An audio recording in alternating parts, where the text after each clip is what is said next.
प्रिय विद्यार्थियों, बहुत बहुत स्वागत है नवसृजन एकेडमी क्लासेज में आप सबों का। आज हम लोग ओल्ड एनसीईआरटी बुक्स जो है 10th क्लास मैथमेटिक्स का, जिसमें एक चैप्टर 2.3 और 2.4 भी पढ़ना है। हालांकि ये दोनों चैप्टर अभी एनसीईआरटी का जो बुक्स आया है नया एडिशन 25 या 24 वाला, उसमें ये दोनों चैप्टर शामिल नहीं है। परंतु जानकारी के लिए ये चैप्टर पढ़ना बहुत ही आवश्यक समझता हूँ, इसलिए हम इस चैप्टर को लेकर के आपके समक्ष है। इस चैप्टर में जो टॉपिक है, जो थ्योरी है, उसका नाम है बहुपदों के लिए विभाजन algorithm, division algorithm for polynomial. अर्थात जब हम एक बहुपद से दूसरे बहुपद का जब भाग करेंगे तो उसके लिए क्या क्या हमें रूल्स का ध्यान रखना है, और जो विभाजन एल्गोरिथम होता है उसमें क्या क्या फैक्ट्स, क्या क्या थ्योरीज होते हैं। तो डिवीजन एल्गोरिथम फॉर पॉलिनोमियल का स्टेटमेंट है, यदि px और qx दो बहुपद है और qx 0 के बराबर नहीं है, इस प्रकार यदि px में qs से भाग दिया जाए तो दो ऐसे अद्वितीय बहुपद gx और rx प्राप्त होते हैं कि px को हम qx गुने gx जोड़ rx लिख सकते हैं, जहां rx का घात जो है qx के घात से हमेशा कम होता है। पता नहीं आपको कितना समझ आया नहीं आया, परंतु हम एक उदाहरण से इसको अच्छे ढंग से समझ सकते हैं। सपोज करें कि एक बहुपद है एक्स स्क्वायर माइनस, इसको हम लोग एक दूसरे बहुपद x प्लस 1 से भाग।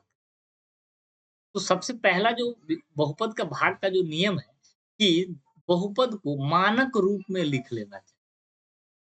मानक रूप का मतलब हुआ कि घात के घटते हुए क्रम अवरोही क्रम में लिखे। तो हम देखते हैं यहाँ अवरोही क्रम में लिखा हुआ है। अब हम भाग की क्रिया करेंगे तो जो बड़े घात है भाजक का और जो भाज्य का बड़े घात है उसमें केवल भाग लगाते हैं। तो इस प्रकार से ये x से भाग देना ज्यादा सुटेबल है। तो यहाँ एक्स स्क्वायर प्लस एक्स होगा, ये माइनस माइनस ये कैंसिल, माइनस एक्स माइनस।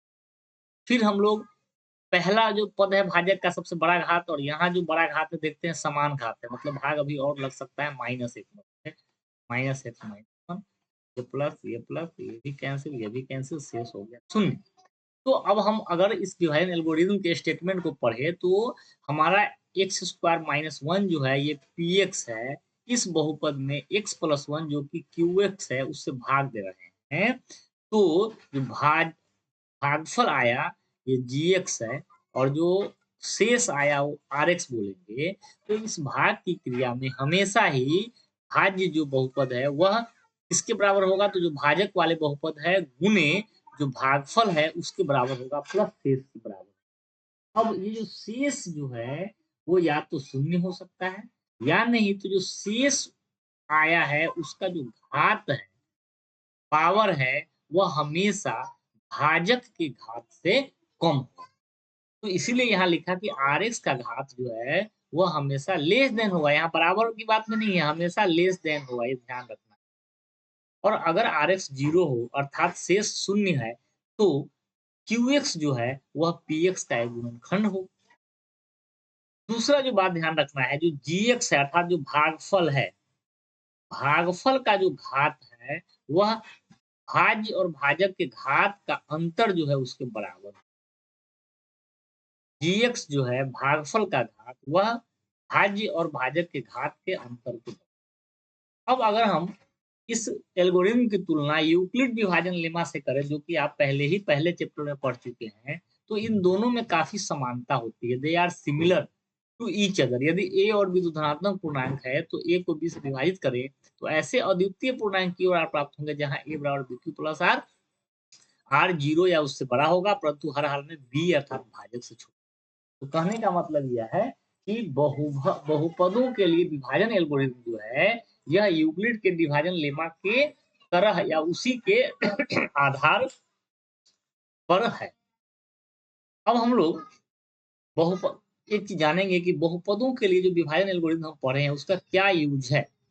तो उसका यूज दो जगह है। पहला यूज है कि इस एल्गोरिथम की सहायता से बहुपदों के भाग की सत्यता की जांच कर सकते हैं। अगर एक बहुपद से दूसरे बहुपद में भाग दिए हैं और इस प्रकार भाग का प्रोसेस हुआ, भाग की क्रिया की गई, तो हमारा भाग सही है कि नहीं है, इसकी जांच करने के लिए हम लोग ये फॉर्मूला लगाएंगे, पी एक्स बराबर क्यू एक्स गुने जी एक्स प्लस आर।